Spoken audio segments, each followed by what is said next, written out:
ಸನ್ಮಾನ್ಯ ಅಧ್ಯಕ್ಷರೇ, ನಾವು ರಾಜ್ಯಪಾಲರ ಒಂದೇ ನಿಮಿಷ ರಾಜ್ಯಪಾಲರ ಭಾಷಣಕ್ಕೆ ವಂದನಾ ನಿರ್ಣಯ ಅಂತ ತಾವು ಸೆಕ್ರೆಟರಿ ಮುಖಾಂತರ ಘೋಷಣೆಯನ್ನ ಮಾಡಿದ್ದೀರ. ನಾನು ಅಧಿವೇಶನದಲ್ಲಿ ನಾನು ಕೂಡ ಪಾಲ್ಗೊಂಡಿದ್ದೆ. ನಿನ್ನೆ ನಡೆದಂತ ಅಧಿವೇಶನದಲ್ಲಿ ಆ ತರ ಯಾವುದು ಕೂಡ ಅಗೌರವ ಆಗಬಾರದು ಅನ್ನೋ ದೃಷ್ಟಿಯಿಂದ ನಾನು ಕೂಡ ಮಾತಾಡಿದ್ದೀನಿ. ಆದ್ರೆ ಇವತ್ತು ಇಡೀ ಕರ್ನಾಟಕದ ಮಾಧ್ಯಮದಲ್ಲಿ ರಾಜ್ಯಪಾಲರಿಗೆ ಅಗೌರವ ಮಾಡಿ ಅವಮಾನ ಮಾಡಿರ್ತಕ್ಕಂಥ ಘಟನೆಗಳನ್ನ ನಾವು ನೋಡ್ತಾ ಇದ್ದೀವಿ. ಇಲ್ಲಿ ನಡೆದಿರುವಂತ ಘಟನೆ ನೀವು ಕೂಡ ಪನ್ನಣ್ಣ ಅವರಿಗೆ ಪದೇ ಪದೇ ಹೇಳಿದ್ರಿ. ಆದ್ರೆ ಇಲ್ಲಿ ನೋಡಿ ಬಂದಿದೆ ಪತ್ರಿಕೆಯಲ್ಲಿ, ಎಲ್ಲ ಪತ್ರಿಕೆ, ವಿಜಯವಾಣಿ, ವಿಜಯ ಕರ್ನಾಟಕ, ಉದಯವಾಣಿ, ಕನ್ನಡಪ್ರಭ, ವಂದನಾ ನಿರ್ಣಯವೋ ಖಂಡನಾ ನಿರ್ಣಯವೋ, ಚರ್ಚೆಯ ನೆಪದಲ್ಲಿ ರಾಜ್ಯಪಾಲರಿಗೆ ಅವಮಾನ. ಏನು ಈಗ ನಾವು ಮರ್ಯಾದೆ ಇರುವಂತ ಒಂದು ಸದನದಲ್ಲಿ ನಾವು ಕೂತಿದ್ದೀರಿ, ನಮ್ ಗೌರವ ಇದೆ. ಈ ತರ ನೀವು ಆ ಸದನದ ಮುಖ್ಯಸ್ಥರಾಗಿದ್ದೀರಾ. ಇಷ್ಟಾದ್ಮೇಲೂ ಕೂಡ ಇವರು ಮಾತಾಡಿರೋದು ಇವತ್ತು ಪತ್ರಿಕೆಗೆ ಬಂದು ಇಲ್ಲಿ ಏನ್ ಮಾತಾಡಿದ್ದಾರೆ ಅದು ಇಲ್ಲಿ ರೆಕಾರ್ಡ್ ಅಲ್ಲಿ ಹೋಗಿದೆ. ಆದ್ರೆ ಪತ್ರಿಕೆಯಲ್ಲಿ ಮಾಧ್ಯಮದಲ್ಲಿ ಬಂದಿರತಕ್ಕಂಥದ್ದು ಇಡೀ ರಾಜ್ಯದ ಜನರ ಗಮನಕ್ಕೆ ಬಂದಿದೆ. ರಾಜ್ಯಪಾಲರನ್ನ ನಾವು ಏನಂತ ಕರಿತೀರಿ? ನಾವು ಮೊದಲ ಪ್ರಜೆ ಅಂತ ಕರಿತೀರಿ. ರಾಜ್ಯಪಾಲರನ್ನ ಮೊದಲ ಪ್ರಜೆ ಅಂತ ಕರಿತೀರಿ. ಅವ್ರಿಗೆ ನೀವು ಈ ರೀತಿ ಗೌರವ ಕೊಡೋದಾದ್ರೆ ಏನು ಬೆಲೆ ಇರ್ತದೆ ಅಧ್ಯಕ್ಷರೇ? ಇಲ್ಲಿ ನೋಡಿ, ಅದೇ ರೀತಿ ಖಂಡನ ಭಾಷಣಕ್ಕೆ ವಂದನಾ ನಿರ್ಣಯ ಸಾಧ್ಯವೇ ಅಂತ ಹಾಕಿದ. ನಾವು ಇಷ್ಟೆಲ್ಲ ಹೇಳಿ ನೀವು ಅನುಮೋದನೆ ಕೊಟ್ಟ ಮೇಲೂ ಕೂಡ ಬಂದಿದೆ ಪತ್ರಿಕೆಯಲ್ಲಿ. ನಾವು ಮಾತಾಡಿರತ್ತಾನೆ ಅವರು ಬರ್ದಿರೋದು, ಅವ್ರೇನು ಸುಮ್ಮನೆ ಬರ್ದಿರಲ್ಲ.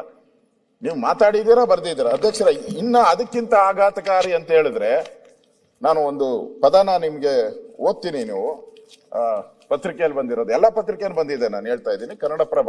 ಕನ್ನಡಪ್ರಭದಲ್ಲಿ ಬಂದಿದೆ ಒಂದು ಮಾತು. ರಾಜ್ಯಪಾಲರು, ಪನ್ನಣ್ಣ ಅವ್ರು ಮಾತಾಡಿರೋದು, ಗವರ್ನರ್ ನಡೆ ಆತಂಕಕಾರಿ. ರಾಜ್ಯಪಾಲರು ಭಾಷಣವನ್ನ ಪೂರ್ಣ ಓದದೆ ಕೆಲ ಸಾಲಿನಲ್ಲೇ ಮುಗಿಸಿರುವುದು ಆತಂಕಕಾರಿ ನಡೆ. ರಾಜ್ಯಪಾಲರು ಜೈ ಸಂವಿಧಾನ ಕೂಡ ಹೇಳಿಲ್ಲ. ರಾಜ್ಯಪಾಲರು ಸಂವಿಧಾನದ ಜವಾಬ್ದಾರಿ ನಿಭಾಯಿಸಿಲ್ಲ. ರಾಜ್ಯ ಸರ್ಕಾರದ ಸಾಧನೆ, ಮುಂದಿನ ಹಾದಿ ಬಗ್ಗೆ ಓದಿಲ್ಲ. ಅವರಿಗೆ ಯಾಕಿಷ್ಟು ಆತಂಕ? ಯಾಕೆ ಅಷ್ಟು ಭಯ? ಏನ್ ಭಯಭೀತರಾಗಿ ಬಂದಿದ್ರ ಇಲ್ಲಿ ರಾಜ್ಯಪಾಲರು? ಭಯಭೀತರಾಗಿ ಬಂದಿದ್ರ ಇಲ್ಲಿ ರಾಜ್ಯಪಾಲರು? ಏನಾನ ಆತಂಕದಲ್ಲಿ ಬಂದಿದ್ರ? ಇದು ಆತಂಕ ಮಾಡುವಂತ ಏನು ಸಭೆನಾ ಇದು? ಇದೇನು ಆತಂಕವಾದಿಗಳಿರುವಂತ ಸಭೆನಾ ಇದು? ಆತಂಕದಲ್ಲಿ ಬಂದಿದ್ದಾರೆ ಅಂತ ಹೇಳಿದ್ರೆ ಈ ಸದನಕ್ಕೆ ಗೌರವ ಇಲ್ಲ. ಹಂಗಾರೆ ನಾವ್ ಯಾಕೆ ಇಲ್ಲಿ ಕೂತ್ಕೊಬೇಕು? ಆತಂಕದಲ್ಲಿ ನೀವು ಸಭೆ ನಡೆಸ್ತೀರಾ ಅಂತ ಹೇಳಿದ್ರೆ ನೀವ್ ಯಾಕೆ ಕೂತ್ಕೊಬೇಕು, ನಾವ್ ಯಾಕೆ ಕೂತ್ಕೊಬೇಕಿಲ್ಲ? ಪತ್ರಿಕೆಯಲ್ಲಿ ಬಂದಿರುವಂತದ್ದು ನಡೆದಿರೋ ಘಟನೆನ ಬಗ್ಗೆ ಬರೆದಿದ್ದಾರೆ. ಆತಂಕ, ಭಯ ಬೀಳೋ ವಾತಾವರಣ ಇದ್ರೆ ನೀವು ಗೌರವನ ಯಾಕೆ ಇಲ್ಲಿ ಕರೆಸ್ತೀರಾ? ನೀವು ಆ ಭಯದ ವಾತಾವರಣ ಸೃಷ್ಟಿ ಮಾಡಿದವ್ರು ಯಾರು? ನೀವು ತಾನೇ ಸೃಷ್ಟಿ ಮಾಡಿರೋದು. ಒಂದ್ ಸರ್ಕಾರ ಬದುಕಿರುವಂತ ಸರ್ಕಾರ ಈ ತರ ಬಂದ ಮೇಲೆ ಅವ್ರಿಗೆ ಅವಮಾನ ಅನ್ಸಲ್ಲ ಸರ್ಕಾರಕ್ಕೆ? ಗವರ್ನರ್ನ ಕರ್ಕೊಂಬರೋದು, ಕರ್ಕೊಂಡು ಹೋಗೋದು ಅವ್ರ ಜವಾಬ್ದಾರಿ. ಈ ಪತ್ರಿಕೆಯಲ್ಲಿ ಹಿಂಗ್ ಬಂದ ಮೇಲೂ ಕೂಡ ಈ ಸದನದಲ್ಲಿ ಒಳ್ಳೆ ನಡವಳಿಕೆ ನಡೆದಿದೆ ಅಂತ ಹೇಳಕ್ ಸಾಧ್ಯನಾ ನೀವು?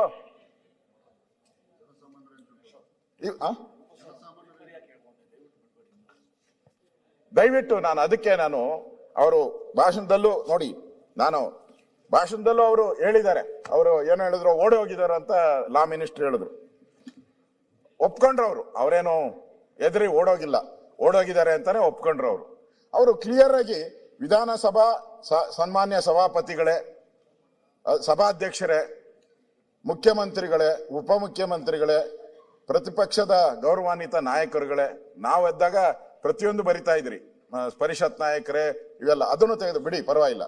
ರಾಜ್ಯದ ವಿಧಾನಮಂಡಲ ಜಂಟಿ ಅಧಿವೇಶನಕ್ಕೆ ತಮಗೆಲ್ಲರಿಗೂ ಹೃತ್ಪೂರ್ವಕ ಸ್ವಾಗತ, ಅಭಿನಂದನೆ. ನನಗೆ ಸಂತೋಷ ಆಗ್ತಾ ಇದೆ ನಾನು ಇಲ್ಲಿ ಬಂದಿರೋಂಥದ್ದು. ನನ್ನ ಸರ್ಕಾರದ ಅಭಿವೃದ್ಧಿ ಬಗ್ಗೆ, ರಾಜ್ಯದ ಆರ್ಥಿಕ ಪರಿಸ್ಥಿತಿಯನ್ನ ದ್ವಿಗುಣ ಮಾಡುವಂತ ಸಂದರ್ಭದಲ್ಲಿ ನನ್ನ ಸರ್ಕಾರ ಕೆಲಸ ಮಾಡ್ತಾ ಇದೆ ಅಂತ ಹೇಳಿ ಅವರು ಜೈ ಹಿಂದ್ ಅಂತ ಹೇಳ್ಬಿಟ್ಟು ಹೋದ್ರು. ಇಷ್ಟೆಲ್ಲ ಹೇಳಿದ ಮೇಲೂ ಕೂಡ ನೀವು ಓದಿಲ್ಲ ಅಂತ ಅಗೌರವ ಮಾಡ್ತಕ್ಕಂಥದ್ದು, ಮುಖ್ಯಮಂತ್ರಿಗಳು ಹೊರಗಡೆ ಒಂದು ಹೇಳೋದು ಅಗೌರವ ಮಾಡಿದ್ದಾರೆ, ಸಂವಿಧಾನಕ್ಕೆ ಅಪಚಾರ, ಹಾಗೆ ಹೀಗೆ ಅಂತ ಹೇಳೋದು. ಇಲ್ಲಿ ಬಂದಾಗ ಇಲ್ಲ ಕರೆಕ್ಟ್ ಆಗಿ ಹೇಳಿದೆ, ಲೇ ಮಾಡಿದೆ, ಅದು ಒಪ್ಕೊಂಡಿದ್ದೀರಿ, ನಾವು ಅದ್ರ ಮೇಲೆ ಚರ್ಚೆ ಮಾಡ್ಬೋದು. ಈ ಡಬಲ್ ಸ್ಟ್ಯಾಂಡರ್ಡ್. ಇಲ್ಲಿ ರಾಜ್ಯಪಾಲರು ಏನ್ ತಪ್ಪು ಮಾಡಿದ್ದಾರೆ ಅಂತ ನೀವು ಅವ್ರ ಮೇಲೆ ಇಷ್ಟ ಅಗೌರವವನ್ನು ಮಾಡಿದ್ದೀರಾ? ಇಷ್ಟೆಲ್ಲ ಪತ್ರಿಕೆಯಲ್ಲಿ ಬಂದ ಮೇಲೂ ಕೂಡ ವಂದನ ನೀನು ಖಂಡನ ಅಂತ ರಾಜ್ಯಪಾಲರಿಗೆ ಅವಮಾನ ಮಾಡ್ತಾ ಇದ್ದೀರಲ್ಲ, ಎಲ್ಲ ಪತ್ರಿಕೆಯಲ್ಲಿ ಬಂದಿದೆಯಲ್ಲ. ಇದಕ್ಕೆ ಸರ್ಕಾರ ಏನ್ ಹೇಳ್ತೈತೆ? ಇದು ಸರಿನಾ? ಇದು ಅಂದ್ರೆ ನೀವು ಪದೇ ನನಗೆ ಅನ್ಸೋ ಪ್ರಕಾರ, ಮೊನ್ನೆ RCB ನಡೆದಾಗ, RCB ನಡೀತಿಲ್ಲಿ ಗವರ್ನರ್ ಅವ್ರು ಬಂದ್ರು, ಕರ್ಕೊಂಬಂದ್ರಿ, ನೀವೇ ಕರ್ಕೊಂಬಂದ್ರಿ. ಏನ್ ಪ್ರೋಟೋಕಾಲ್ ಮೇಂಟೈನ್ ಮಾಡಿದ್ರ ಗವರ್ನರ್ದು? ಗವರ್ನರ್ ಬಂದಾಗ ವೇದಿಕೆ ಮೇಲೆ ಎಷ್ಟು ಜನ ಇರಬೇಕು ಅನ್ನೋದು ಮೊದಲೇ ಆಗ್ಬೇಕು. ರಾಷ್ಟ್ರಪತಿ ಗವರ್ನರ್ ಬಂದಾಗ ವೇದಿಕೆ ಮೇಲೆ ಏನಿರ್ಬೇಕು, ಎಷ್ಟು ಜನ ಇರಬೇಕು, ಮೊದಲೇ ಅದಕ್ಕೆ ಅನುಮತಿ ತಗೊಬೇಕು. ಏನು ಇಲ್ಲ, 100 ಜನ ಬಂದ್ಬಿಟ್ರಿ. ಗವರ್ನರ್ ಮುಂದೆ ಇರೋಂತ, ಗವರ್ನರ್ ಮುಂದೆ ಅವ್ರ ಕಾರ್ಗೆ ಮಾತ್ರ ಒಂದು ಲೋಗೋ ಇರ್ತದೆ, ಅಶೋಕ ಸ್ತಂಭದ ಒಂದು ಲೋಗೋ ಇರ್ತದೆ.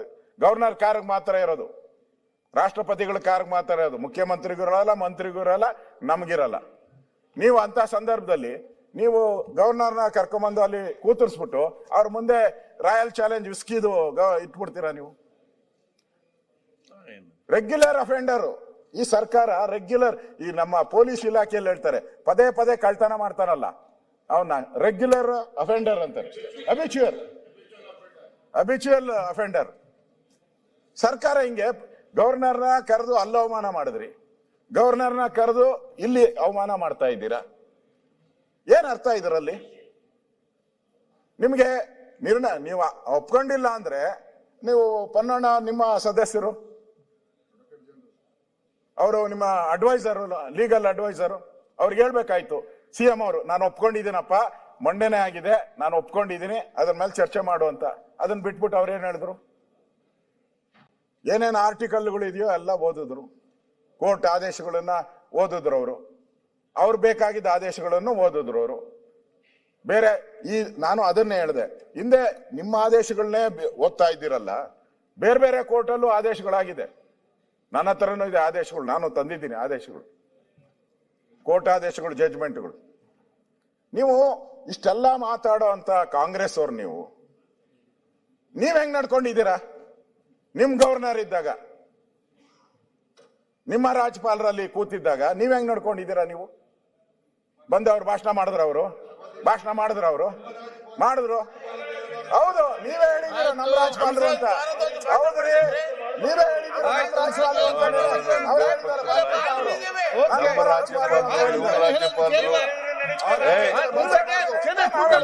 ನಮ್ಮ ರಾಜ್ಯಪಾಲರು, ನಮ್ಮ ಸರ್ಕಾರ, ರಾಜ್ಯದ ರಾಜ್ಯಪಾಲರು, ವಿರೋಧ ಪಕ್ಷದ ನಾಯಕರು ಈ ತರ ಎಲ್ಲ ಮಾತಾಡಿದ್ರೆ ಹೆಂಗೆ? ನಮ್ಮ ರಾಜ್ಯಪಾಲರು, ಇವ್ರ ರಾಜ್ಯಪಾಲರು ಹೆಂಗೆ? ರಾಜ್ಯಪಾಲರೇ ನಾಯಕರು ಯಾವ ರೀತಿ ಮಾತಾಡ್ಬೇಕು, ವಿರೋಧ ಪಕ್ಷ ನಾಯಕರು ಈ ರೀತಿ ಮಾತಾಡಬಾರ್ದು. ನಮ್ಮ ರಾಜ್ಯಪಾಲರು ಅಂತ ಹೇಳ್ಬೇಕು. ನಮ್ಮ ರಾಜ್ಯಪಾಲರು, ಇವ್ರ ರಾಜ್ಯಪಾಲರು, ಅವ್ರ ರಾಜ್ಯಪಾಲರು ಅಂತ ಇದಾರ? ರಾಜ್ಯದ ರಾಜ್ಯಪಾಲರು, ಗೆಲೋಟ್ ಅವರು ರಾಜ್ಯದ ರಾಜ್ಯಪಾಲರು, ಮುಖ್ಯಮಂತ್ರಿ ಸಿದ್ದರಾಮಯ್ಯ ನಿಮ್ಮ ರಾಜ್ಯಪಾಲರು ಅಂತ ಇರಲ್ಲ.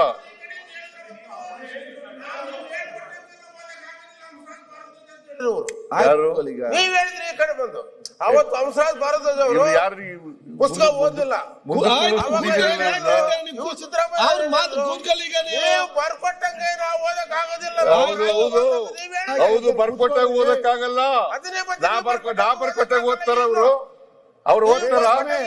ನಾ ಬರ್ಕೊಟ್ಟಾಗ ಓದ್ತಾರ ಅವರು? ನೀವು ಇಲ್ಲಿ ಕೂತ್ ಹೇಳಿದ್ರೆ ಅವತ್ತು ನಾ ಬರ್ಕೊಟ್ಟಾಗ ಓದ್ತಾರೇನ್ರಿ? ನೀವ್ ಬರ್ಕೊಟ್ಟಾಗ ಓದಕ್ ಆಗುತ್ತೇನ್ರಿ? ನಾವ್ ಓದಕ್ಕಾಗಲ್ಲ.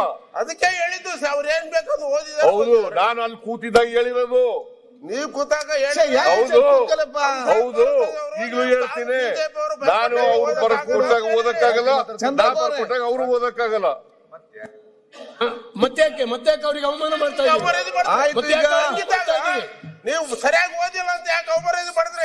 ನಾಯಕರು ಮಾತಾಡಿ. ಅಲ್ಲಿಂದ ಸಂವಿಧಾನ ಮೊಟ್ಟೆ ಬಿಚ್ಚಿದ್ರೆ? ಒಂದ್ ನಿಮಿಷ. ಯಾಕೆ ಅಲ್ಲಿಂದ ಬುದ್ಧಿಗೆ ಹಾಕಿದ್ರಿ? ಕೇಳ್ರಿ ಇಲ್ಲಿ, ಇವತ್ತು ಕೂಡ ರೆಡ್ ಅಂಡ್ ರೆಕಾರ್ಡೆಡ್ ಅಂತ ಹೇಳಿದ್ದಾನೆ ಹೊರತು ನನ್ನ ನಾವು ಬರ್ಕೊಟ್ಟಂತ ಭಾಷಣ ಎಲ್ಲನೂ ಓದಿಲ್ಲ. ಹೊರಗಡೆನೂ ಹೇಳಿದ್ದೀನಿ, ಒಳಗಡೆನೂ ಹೇಳಿದ್ದೀನಿ, ಈಗ ಚರ್ಚೆ ಹೊರಗಡೆನೂ ಹೇಳಿದ್ದೀನಿ. ರಾಜ್ಯಪಾಲರಿಗೆ ನಿಮ್ ಸರ್ಕಾರ ಪದೇ ಅವಮಾನ ಮಾಡಿದೆ. ಆಯ್ತು. ಪದೇ ಅವಮಾನ ಮಾಡೋ ಪ್ರಶ್ನೆನೇ ಇಲ್ಲ. ಅವರು ಇವ್ರು ಈಗಾಗಲೇ ಅವರು ರಾಷ್ಟ್ರಗೀತೆಗೆ ಅವಮಾನ ಮಾಡಿದ್ರಲ್ಲ, ರಾಷ್ಟ್ರಗೀತೆಗೆ ಅವಮಾನ ಮಾಡಿದ್ರಲ್ಲ, ಏನೇನೋ ಮಾತಾಡಕ್ ಹೋಗ್ಬೇಡಿ. ನೋಡ್ರಿ, ರಾಷ್ಟ್ರಪತಿಗೆ ನಾವು ಅವಮಾನ ಮಾಡಿಲ್ಲ, ಗವರ್ನರ್ ರಾಜ್ಯಪಾಲರಿಗೆ ನಾವು ಅವಮಾನ ಮಾಡಿಲ್ಲ,